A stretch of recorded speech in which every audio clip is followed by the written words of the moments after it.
Lance Stroll just got hit with the worst kind of news, one that didn't come from the media, but from inside Aston Martin's own engineering team. Why would Adrian Newey's first major performance document leave out Stroll entirely while the team insists everything is business as usual?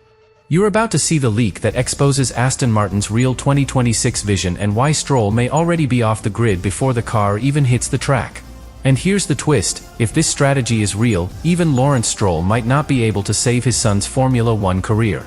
It started with a single bullet point buried deep inside a leaked document outlining Aston Martin's long-term technical planning under Adrian Newey's oversight. On the surface, it was a standard internal roadmap: chassis simulations, PU integration targets, tire behavior forecasts. But what stunned insiders wasn't what was written, it was what was missing. Nowhere in the projected driver feedback benchmarks was Lance Stroll mentioned. Not as a lead simulator reference. Not as a comparative data source. Not even as a continuity driver.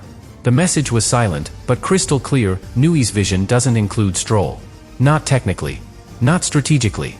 Not at all. For a driver whose seat has always seemed untouchable, protected by the structure of a team his father owns, this omission was more than a red flag. It was a warning shot. And it arrived just days after a seemingly harmless team statement reaffirming Aston Martin's commitment to long-term growth and elite-level performance. A statement that praised Fernando Alonso's role, highlighted Newey's aerodynamic legacy, and mentioned Lance exactly once, in a generic line about our drivers. In Formula One, that kind of positioning isn't accidental. It's intentional, and it signals a reordering of priorities that could soon turn very public. Behind the scenes, sources now confirm that Aston Martin's 2026 car, the first full machine shaped by Newey's aggressive aero philosophy, is being designed with a very specific driver profile in mind.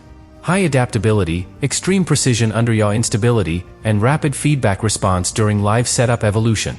These aren't buzzwords. They're the core traits Stroll has struggled with across multiple regulations. Engineers close to the project are concerned that his input is not just inconsistent, it's actively disruptive to correlation modeling. And if that's true, keeping him in the program isn't just risky, it's counterproductive. That's where the real political danger begins. Because Aston Martin isn't just building a fast car, they're building a championship ecosystem. One that relies on every piece working at peak efficiency. And if a single driver becomes the weak link in development flow, the entire operation stalls.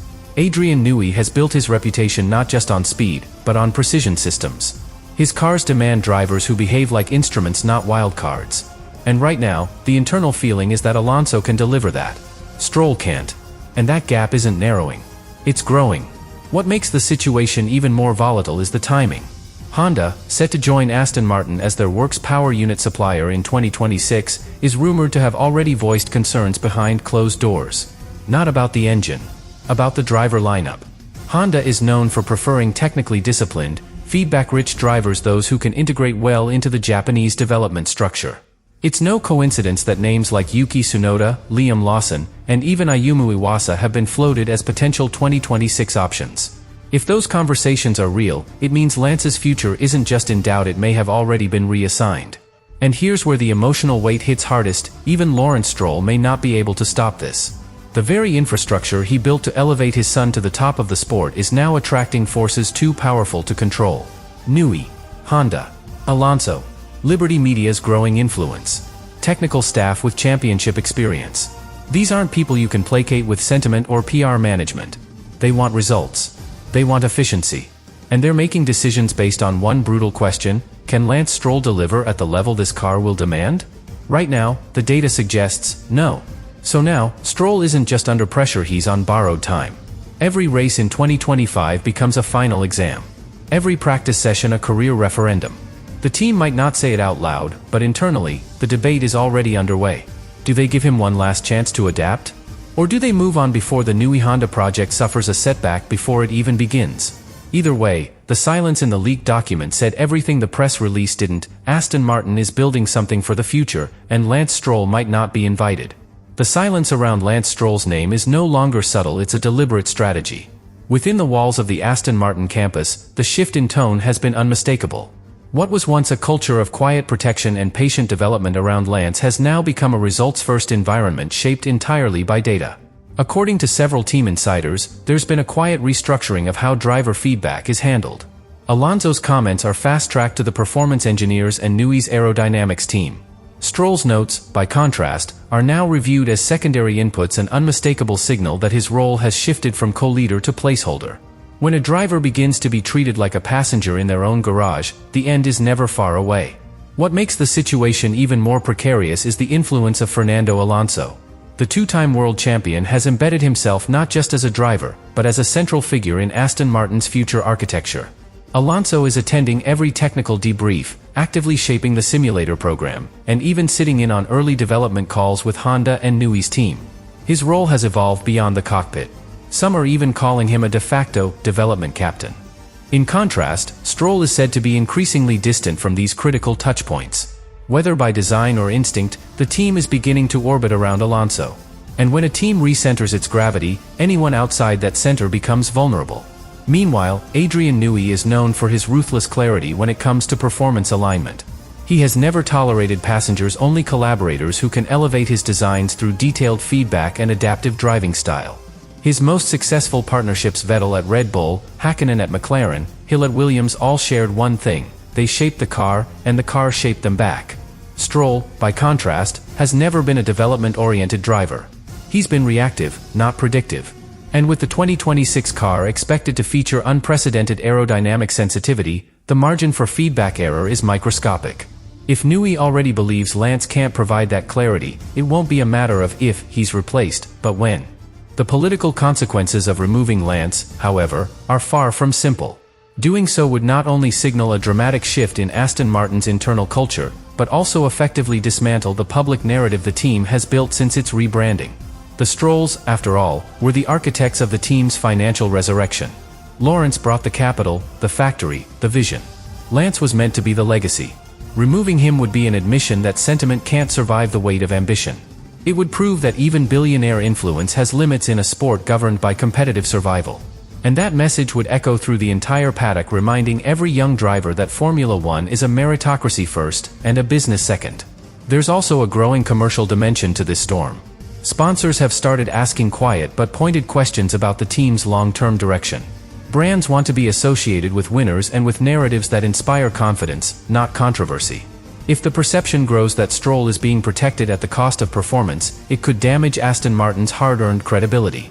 But if the team decisively pivots toward a Newey-Honda-Alonso axis and begins positioning for a title charge, the commercial upside could be massive. The financial people know it. The marketing team knows it. And perhaps, deep down, so does Lance himself. But here's the human cost. Lance Stroll has grown up in this sport. He's raced through intense media scrutiny, lived in the shadow of accusations of privilege, and still delivered moments of real talent like his pole position in Turkey, or his early podiums when the car allowed. He's not a fraud. He's a professional driver who's been placed under the harshest microscope in modern motorsport. And now, at the very peak of his team's evolution, he may be discarded not because he failed completely but because the standards around him have risen beyond reach. That's a heartbreaking reality, and it underscores just how ruthless the top level of Formula One truly is. Which leaves us with one final, brutal truth: Lance Stroll's fate may already be sealed, and he might be the last to know. The Newey car is coming. Honda wants results. Alonso wants legacy. And the team wants to win now. Every signal from within Aston Martin points toward a new era, one that may require shedding the last vestige of its founding compromise. Stroll isn't just racing for points anymore. He's racing for justification, for belonging. And if he doesn't deliver, the car he once dreamed of leading may become the machine that ends his career. The real shift began the moment Aston Martin stopped acting like a passion project and started functioning like a factory team with world championship aspirations. Bringing in Adrian Newey wasn't just a technical hire, it was a statement. It said, "We're done building. Now we're winning." But you don't win in Formula One without making sacrifices. And right now, the biggest sacrifice on the table may be the very driver this entire structure was originally built to support. With Newey in the design room, Honda in the power unit program, and Alonso driving development from within, Aston Martin's 2026 future is shaping up to be one of the most aggressively ambitious projects the sport has seen in over a decade. And sentiment has no place in that equation. It's easy to forget that Lawrence Stroll didn't buy a team just to watch it play midfield politics. He bought it to turn it into a legacy brand, to make Aston Martin a modern version of Ferrari or McLaren. But that dream comes with a cost. When the expectations were low, keeping Lance in the seat was defensible. He was growing. The team was rebuilding. Progress was progress. But now? The rules are changing. Championships are the goal. And in that context, even the smallest inconsistency in driver performance becomes an unacceptable risk. The same owner who once protected his son's place might now be forced to choose between his family and his legacy. There's a deeper irony here too, because in some ways, Lance has become a victim of the team's success. The better the car becomes, the less space there is for learning curves or developmental lag. And unlike before, there's no hiding in the data. Every steering trace, every brake pressure signature, every millisecond in throttle mapping is now scrutinized by world-class engineers. It's no longer just about finishing the race. It's about maximizing every corner, every compound, every mode. And that kind of perfection requires drivers who can operate at 100% every lap, not 95%, not learning on the job. Right now, Lance is falling into that gap. What makes this moment even more fascinating and brutal is that Aston Martin's transformation is happening before the 2026 regulations even arrive. They're getting ahead of the curve. Strategically speaking, that's smart. But it also means Lance is being judged against a car that hasn't even been built yet. The team is already asking, can he develop the next generation? Can he adapt to Newey's design logic? Can he deliver under Honda's expectations? These are not questions being asked next season, they're being answered now, in back rooms, in data centers, in test simulations. And by the time the public sees the outcome, the decision may already be final. If Lance is replaced quietly or publicly, it will mark a turning point not just for Aston Martin, but for the broader conversation around privilege and performance in Formula One. For years, Stroll has been the poster child of that tension. He's outlasted teammates. He's endured ridicule. And he's still here. But if the team decides to move on, not because of a scandal, not because of controversy, but simply because the data says someone else fits better, that will redefine how we understand merit in elite motorsport. It will prove that even the most protected seats are vulnerable to progress. Fans, of course, will debate this for years. Some will say Lance was never good enough to begin with. Others will argue he was never given the right environment to thrive outside his father's influence. But the truth, as always in Formula One, lies somewhere in the telemetry. The leaks. The tone of official statements. The pace delta in race stints. The look in the garage when qualifying doesn't go to plan.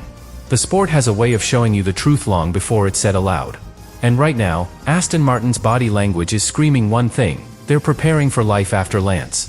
So now, we're left with the big question: should Lance Stroll still be part of Aston Martin's future, knowing what's coming in 2026? Should loyalty and legacy outweigh development and data? Or is it time for the team to fully evolve into the championship contender it wants to be, even if it means leaving one of its own behind? That's the debate now gripping fans, engineers, and even the drivers who see a rare opportunity opening in the most ambitious garage on the grid. Because make no mistake, the Newey era is coming fast. And Aston Martin isn't waiting for anyone to catch up.